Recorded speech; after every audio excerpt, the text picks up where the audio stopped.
So when leaders can maximize this one thing, they really maximize their effectiveness, they lead at their best, and they make positive impact. So what's that thing? It's well-being. And we're going to talk about why well-being is foundational to leading at your best. And the person that I want to introduce, and I'm really excited to introduce, is Anna Eliatamby, who is a clinical psychologist and workplace wellbeing expert who has helped the UN and global organizations develop mental health and wellbeing strategies and really tackle toxic behaviors in the workplace. Anna has worked with and provided guidance to multiple global initiatives, including responsible leadership to the NHS, International Red Cross, Red Crescent, and PwC. Anna has helped to develop mental health and wellbeing strategies for UN agencies, including the International Organization for Migration, and was a member of the UN's peacekeeping missions in Darfur, Sudan, and Afghanistan.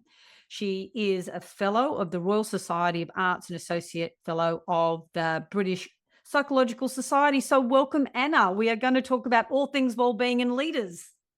Thank you, Jan. Thank you very much for the welcome, and thank you for the chance to talk with you and your listeners. Much appreciated. Yeah, really excited by this, because what we've seen in the last 10 years especially is that leaders really want to create well-being and resilience for their team. However, it really starts with them. So I'm really interested in deep diving into this. So the first one, what are the common things that are destroying a leader's well-being? I think the first thing is that they forget that they're human beings, and I think they just move into automatic leader role, and they forget that they're fallible. They forget that they need to look after themselves, and that's the main things. They forget their own importance in all of this, and then other things follow on from that. For example, they may develop some destructive habits. They may have some bad work habits, working all the hours that there are, having too heavy an agenda, not delegating, not paying attention to emotions. I'm most familiar with the humanitarian sector, and there people generally are not good with handling emotions, nor are leaders I've worked in that. And so they tend to suppress. So there's a price to pay for that.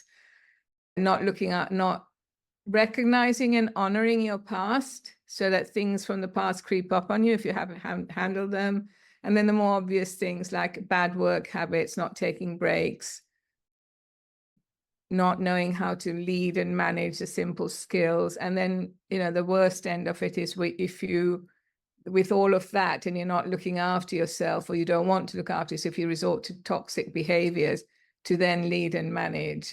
And that, interestingly enough, as well as the negative behaviors having an effect on you as the person, as on the people that you're targeting, it also affects you, because there are very few people who it sort of doesn't really matter what they do, and those sort of people in so-called dark triad are very few and far between. Most people, if you talk to them, will those behaviors have an effect on them as well. So it's a whole variety of things. It starts with not recognizing your own humanity.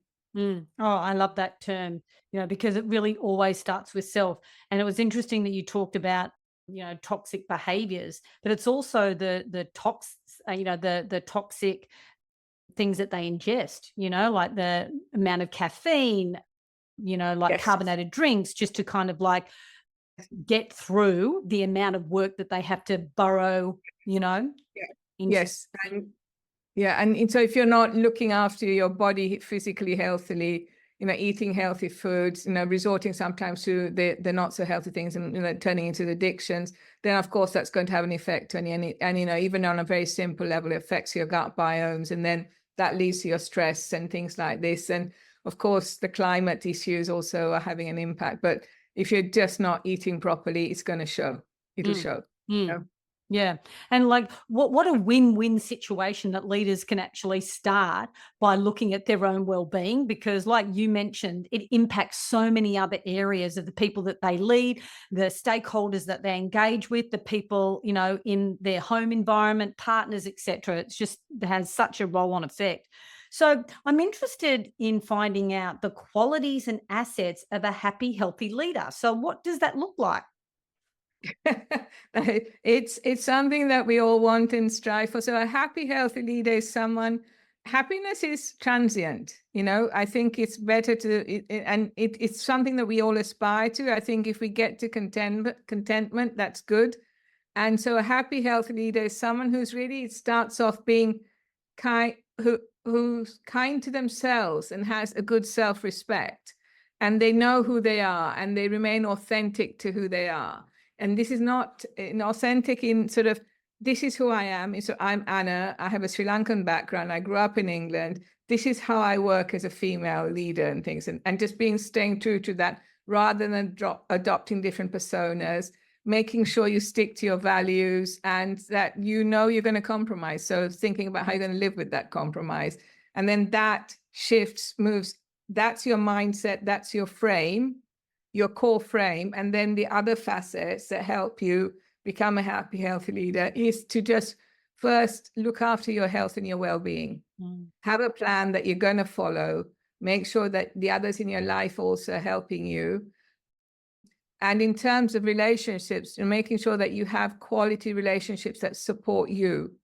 Now, that doesn't mean you have to have 2 or 50 people around you, but it's just that 1 or 2 people in your life that will stand by you. And they know you for who you are, and they'll call you on and they'll support you.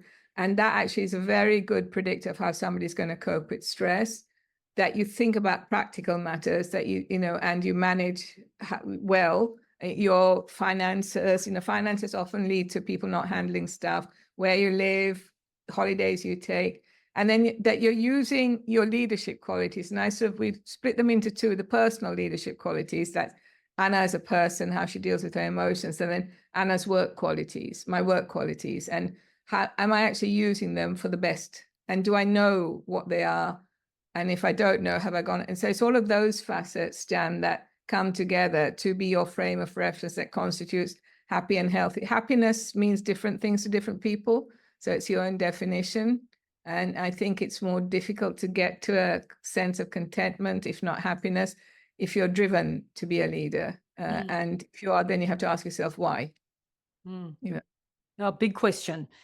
Actually, just asking, why do I want to be a leader and do I want to lead others? Yes. For us, that is like the first question that we ask new and emerging leaders, because it is definitely a different skill set and Yes. a different focus.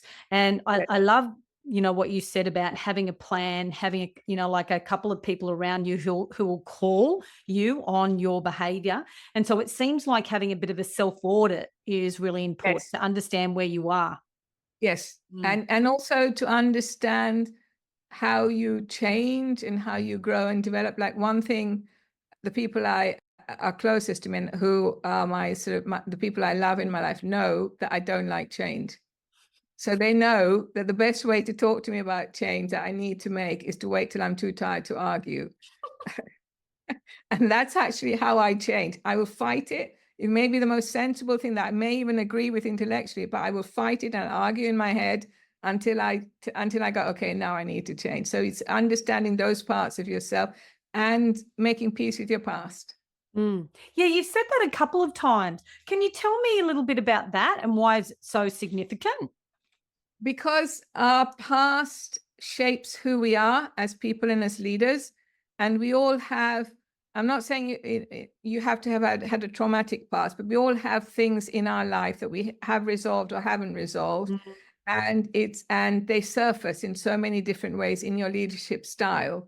And so it's about taking that time out to just look at your past, look at how it's shaped you, see what the positives are and what the negatives are, because we all have what Jung calls golden and shadow sides to ourselves, and they pop up in different ways, and one's a reflection of the other. So it's to know that about yourself, and so that it doesn't come up unprepared, which it will sooner or later. A very simple example is I was facilitating a group, and it was a focus group, and I had certain questions to ask them, and they were all really lovely people. There's a mix of men and women, and really lovely people, all answering the questions, but I kept having a reaction to this woman, and I could not understand why I was literally not liking her. But I hope that didn't come through in my facilitation. But afterwards, I realized what had happened was she reminded me of somebody who used to bully me at school. Right. So it's things like that pop up, and we have these. So it's just to know that's a possibility and to be aware of it and explore it in a safe way. But not, you're not never going to, writing the book with Grazia is interesting because I'm I'm CBT oriented and she's psychodynamic. And I'd say we need to clean the mess up. And Grazia said, no, we need some mess. We need some mess in our lives. It's that knowing that there's mess, just being okay with it, that will help you as a leader. So, and helps the authenticity. Yeah, absolutely. And, like it always comes down to this opportunity for us to be self-aware, to broaden that perspective of who we are and how we react. And just your story about reacting to other people, first of all, you have to have an awareness of that, but then you took it to the next step by, reflection, and then we're able to, resolve that. That's very powerful. Yes. Thank you. Yes. It wasn't easy, but I did work it out in the end. Go you. Okay. So how do you respond to stress, or can you give us some strategies for self-care and well-being? In terms of responding to stress? Yeah. So if I'm thinking about the people who listen to the podcast, like most of them are usually leading teams, leading a business. It'd be great to just, have some things in their back pocket, some tools that they can, like pull out when they know that they're under stress or they're being triggered. Okay. The first, the deeper thing is to sit down and work out what triggers your stress and what your stress reaction is, and then look at how you cope. Quick fixes are, look at your breathing. Are you actually breathing properly? And 9 times out of 10, people do not breathe properly. They either shallow breathe, which is just using the upper part of their chest, or they just take a deep breath in, hold it, and then breathe out, and then take another deep breath. So you're holding yourself in a state of tension and stress always. And so just learn how to breathe properly, remember to and run checks. Now, in terms of how you show your stress, is learn where in your body you hold your stress and you show your stress. And then as you go through the day, just run a body check. So again, using myself as an example, the 2 places where I'd regularly, if I'm stressed, I will hold my stresses in my voice and in my shoulders. So if I'm going into something that's stressful, I will just actually, I did this before we started this. I just did a bit of relaxation with my shoulders. I sort of check my breathing. And so if you run that through the day, then just the breathing and those will center you to help you cope with whatever the stress is that comes your way. Great idea, especially, like if you're going into a meeting or presentation, maybe a difficult conversation, just using that psychology and also your physiology, understanding, like what your body actually needs at that time. Yes. And sometimes to remember, we forget when we're overwhelmed and stressed who we are. So sometimes it also helps to either have a picture or wear something that reminds you of who you are and calmness. So I happen to be wearing pearl earrings today. That's just by chance. But if I know I'm going to go into a stressful situation, I'll wear something pearl because it reminds me of my grandparents who are calm people. Right. Little things like that. Yes. I love that physical environment, just to remind us. So if we're thinking about leaders who are under stress, what are some of the things they can do for self-care? I think about the last time you switched off and took a proper break and switched all the technology off, and then think about how you feel. And I'm not saying go into a massive sports thing, but just stop, think about how well you are actually looking after yourself. And then I think the simplest thing is, what are your work habits? When was the last time you took a break during the day? Because when you're working, if you're desk-based, you should be taking a break at least for 5 minutes every hour. So it's putting those breaks in. There's some research done recently. There's people who don't put the breaks in are not as efficient, physical breaks, as others. So just put the brakes in, put those pauses in. And Greg, who is one of my chief execs, said that when he was working in the States, he was working in a healthcare system, and he had a very forward-thinking chief exec, and he told Greg, and Greg was really, really busy setting up a healthcare initiative, and the chief exec told Greg to take 30 minutes the Thursday mornings out. He struck out Thursday, and Greg was not very polite internally, but he then learned that that's actually the best thing, because he said, I want you to think about what you're doing and how you're doing it and why you're doing it. Things like that, a very simple intervention, which I don't think most chief execs or leaders will give, but if you can book out an hour a week, that's a good start. Yeah, I love that. And you're so right. You actually have to book it out. You actually physically have to put it in your calendar. Otherwise it'll just get, logged in. And so some of those questions I think are really important for people who are listening, like, how do you physically feel? Like, if you were to rate yourself from 1 to 5, 5 being fantastic, how would you actually rate yourself, like with your well-being? And then if you were to think about your work habits, what is one work habit that you're doing now that if you were to change slightly would create the biggest impact, and why not give it a go? Yes, exactly. And, there was some research done a while, I think it's quite a few years ago, 37,000 people were asked about what their work habits and which of their work habits matched their job description. And 80% of the work habits were not mission central. Now, the researchers, I remember, didn't distinguish between leaders and less senior people, but I suspect that the leaders also, they're doing things, they're not thinking about the how of it. And does it actually match my mission? Is it close to my mission? Yeah, because then there's a sense of achievement and purpose. And when you were talking about your values, because I think it's so important that we come back to, is this my highest priority? As opposed to you just get on that treadmill. Exactly. Exactly. Yeah. Yeah. Okay. So a lot of people, especially come to us for wellbeing programs. And I'm really interested in finding out from you is, when you create a wellbeing program, what are some of those elements that need to be included so people will use it, that it'll stick? You know that you're going to get the most juice out of it. Sure. The first thing is not to try to fix the person, because a lot of the wellbeing interventions are at the level of the person. People's wellbeing suffers because there are organizational issues that aren't being addressed. So as well as designing, you need the wellbeing individual interventions, but you need to look at what is going on in your organizations that's either promoting or hindering wellbeing. You need to do both, and ask people what they want and how they want it.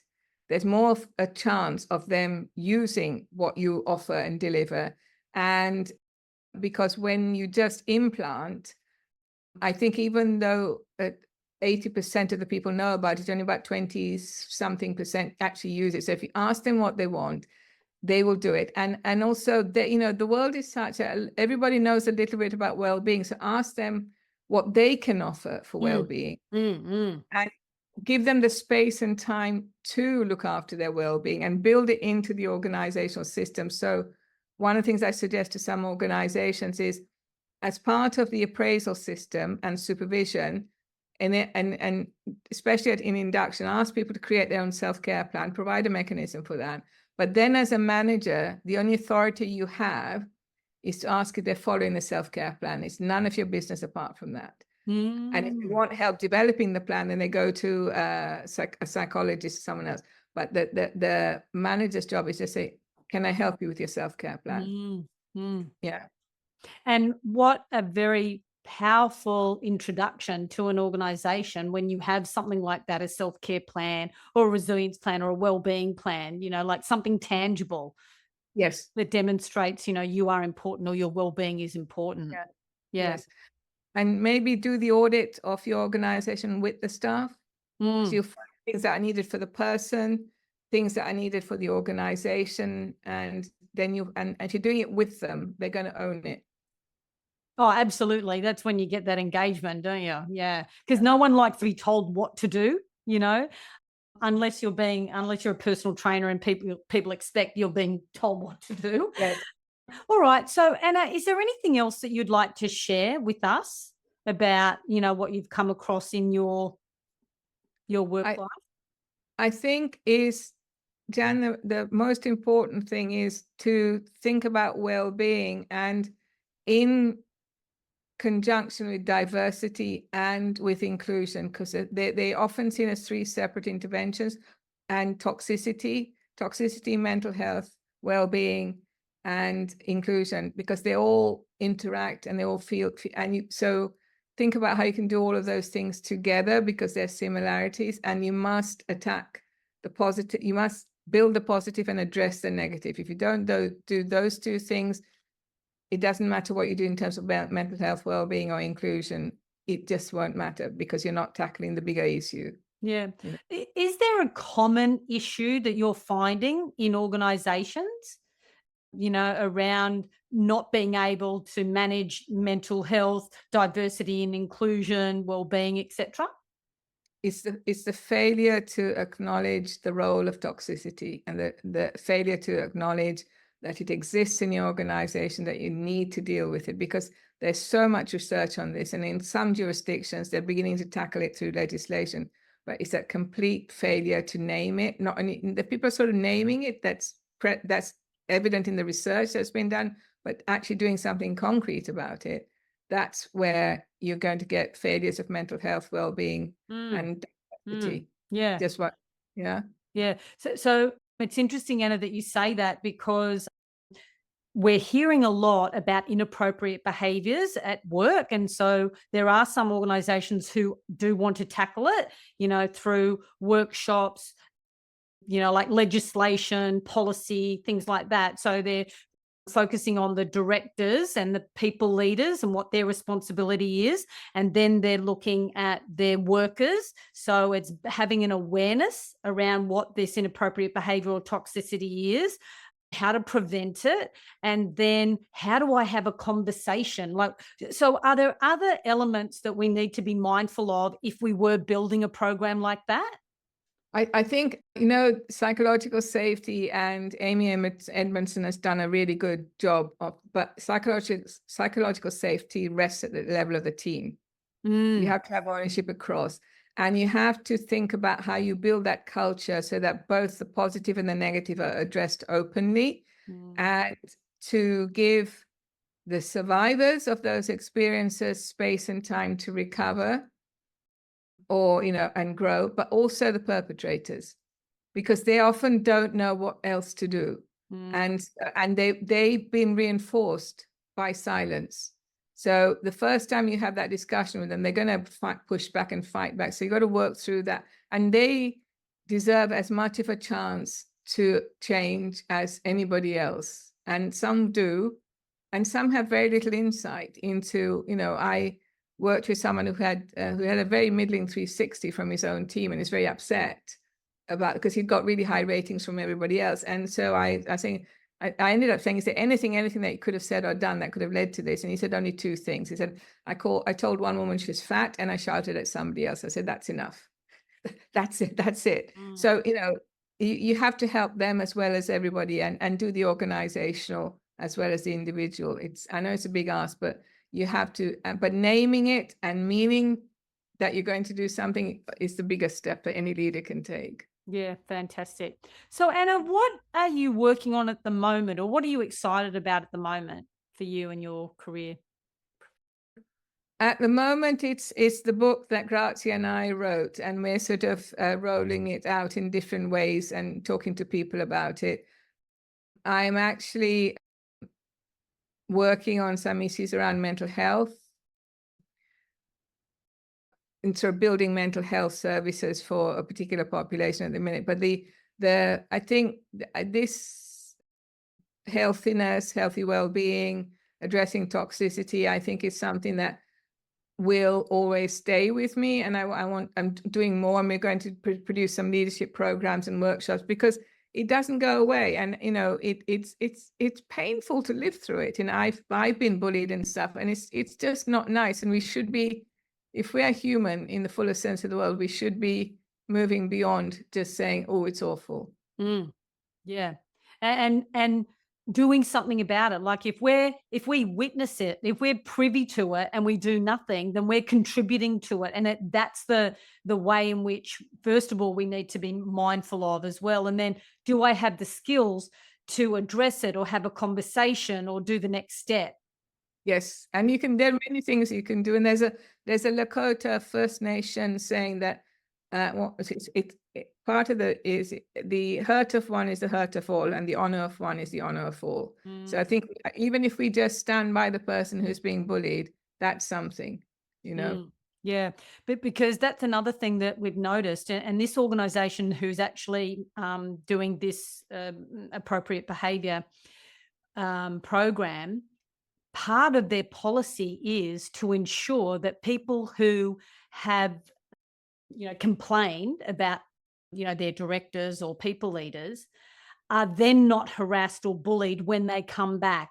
And so Yes. how do we as a collective ensure that, so they've really thought about it, and Good. yeah, just when you mentioned that, it's very important, Yeah, isn't it? yeah. Whistleblowers often get a tough deal, and Mm. so that's brilliant that they're thinking about that and they're working out how to do it in an honorable way. Very important. Yeah, beautiful. Thank you, Anna. Is there anything else that you'd like to leave us with?